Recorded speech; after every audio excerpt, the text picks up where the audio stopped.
What's up guys, we got our first set of ST suspensions. They gave us a bunch of different spring rates to use to get these dialed in. These are the XTAs and they are a single adjustable shock. Comes with a great setup guide to show you how they want you to adjust to your ride height and how to adjust the shocks for that. We're gonna be getting these on the East Coast car, or the GR86, and we're also gonna be corner balancing the car as well once these are all on.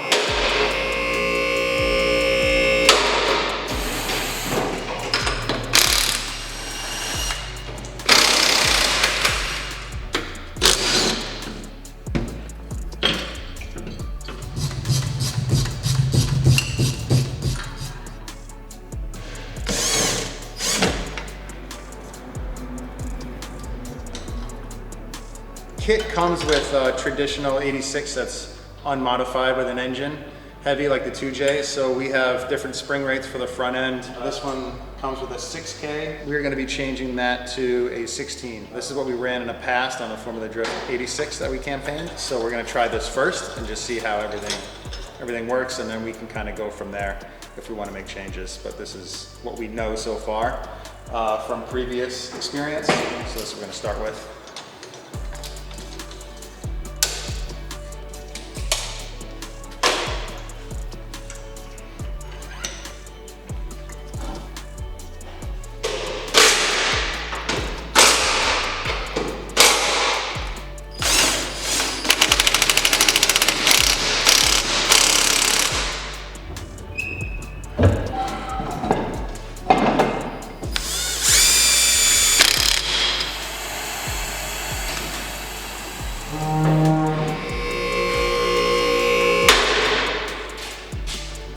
Weird having a lift now. Surprising how much easier life is sometimes with it.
Extreme Graphics in Lombard. We are getting the scheme. It's pretty basic. They're just applying some logos on top of my orange-red wrap already. Get that done today, and then we'll head downtown, get unloaded, and kind of see where our demo stuff is.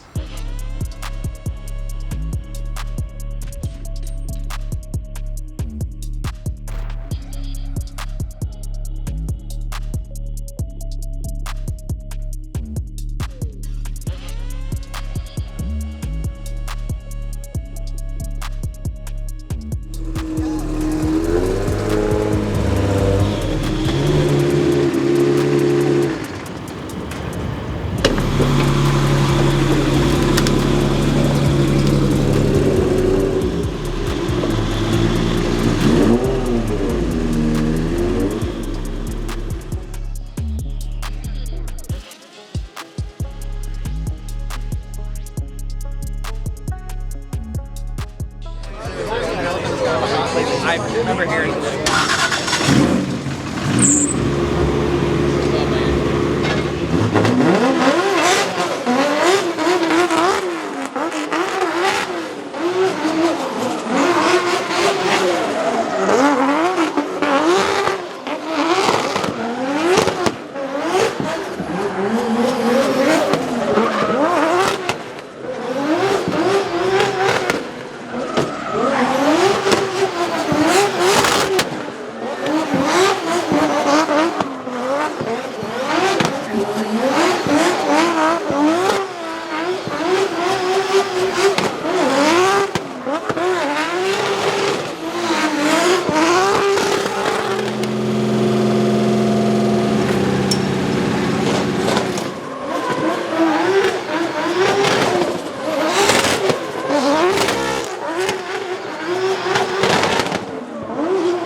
Way to go, Ryan. That's good content right there. Hey, how are you?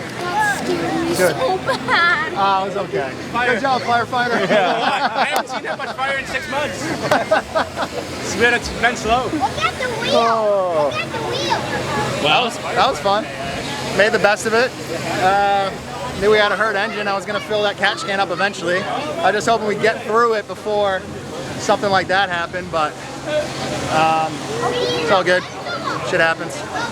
Get the engine fixed. It'll still run. We just got to drain the catch can. Bring us through that moment. Pretty good. We had a little oil fire. Nothing to worry about. You know, most fire I've seen in 6 months, but Thank you. you know, no big deal. We're good.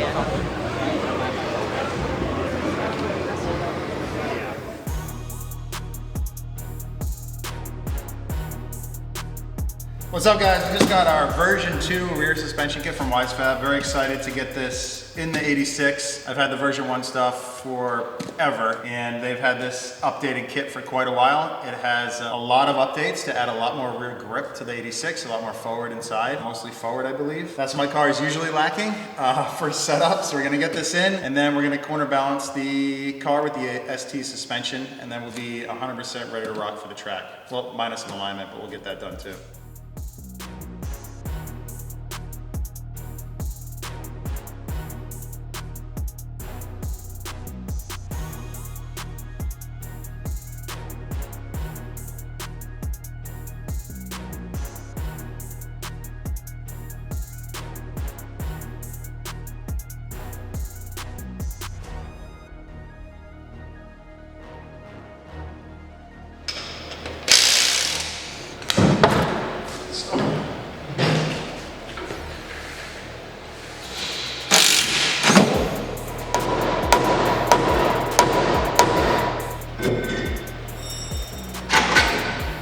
Has lift, still on his knees.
All right, axle spacer. I didn't realize that the V2 Wisefab kit is 20 millimeters wider on each side. So I need to make an axle spacer. It's just gonna be a through bolt axle spacer that's gonna go right on top of this half shaft spacer. And just make things quick and easy. I have some aluminum, so we'll just cut that down and get these knocked out.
It took a lot longer than I expected to get the Wisefab version 2 on there. We had to make some 20 millimeter axle spacers. Oh, and then my wheels, the offsets are set really tight to what the old kit was. So 20 millimeters out, and then I had to get rid of 20 millimeters on the outside lips. Thankfully, I had two 1.5 inch lips from the front wheels that were spares. And I put 2 of those on the rears, and it looks pretty good. I'll probably end up spacing it out just a little bit more. With a 295 on it, it's kind of curled over, so I should put another 1/2 inch probably on the inner barrel. Everything fits up nice with the Wisefab. I really like the new design. There's a lot more adjustability that makes things actually a lot easier. So it'll make things faster at the racetrack if we are making changes. We're gonna throw it on the alignment rack. I'm gonna manually set it with just toe plates and a camber gauge for now, and then we're gonna corner balance it.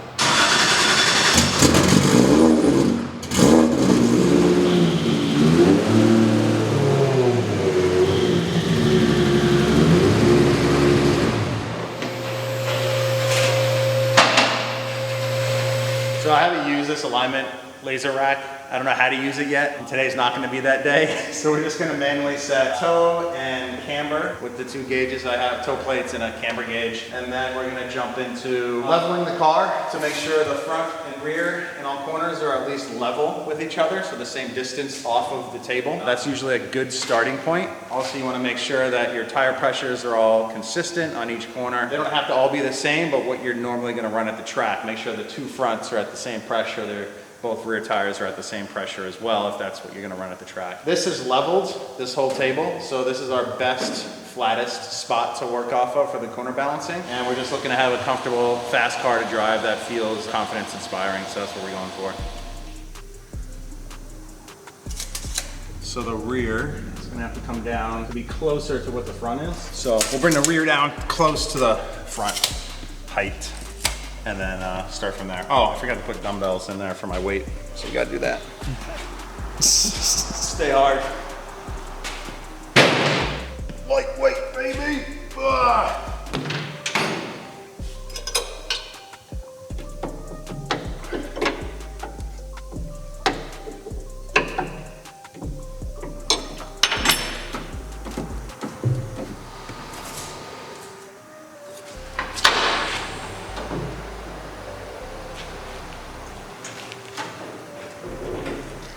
Everything is in the same measurement off the pinch welds. We'll do the toe in the camber, and then we'll get the scales under it.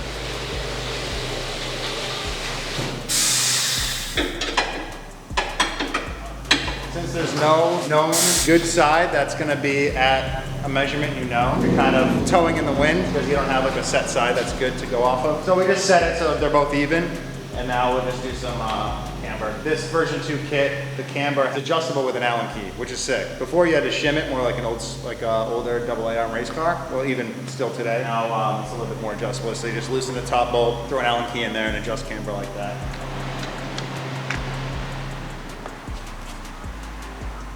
So we're 0.3 positive. This side is 0.7 positive. So we got a little work to do.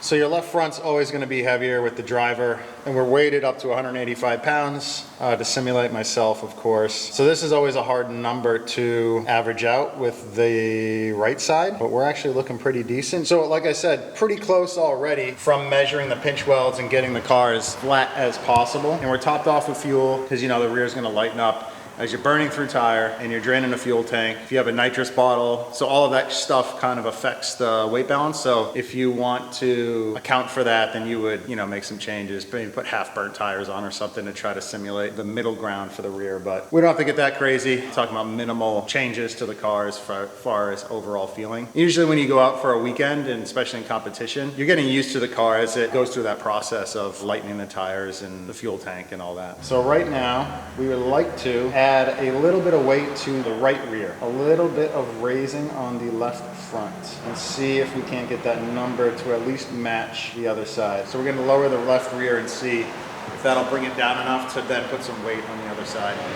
Not doing a ton or anything at all really, it's just put a little bit more weight on the front end. So we're getting better. We're putting a little bit more weight on the left front, but not a ton, and we're just starting to see an increase on the right rear now, and it's also taking weight off of the left rear by raising this side up. Just a little bit.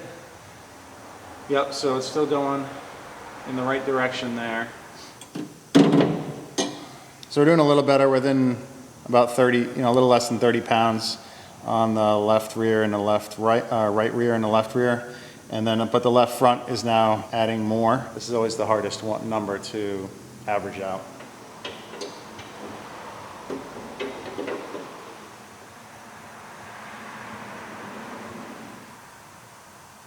All right, so we called my crew chief, Brian Hartsock, and he helped us. And he doesn't focus as much on the actual weight number. It's more about the percentage. He did his own weight percentage because this isn't reading exactly correctly. He says we're good. We could go a little bit more if we really want to put a lot of time into it. But the thing with drifting is, since you're turning the wheel into counter steer and you mostly live in counter steer, it's gonna throw the whole crosses off anyway, so it's gonna be more determined on driver input, what the driver's feeling of the setup on the car is. So we're gonna start here, because this is kind of where we usually start from, and then we'll just go and make adjustments at the racetrack to really get the thing feeling how I want it to.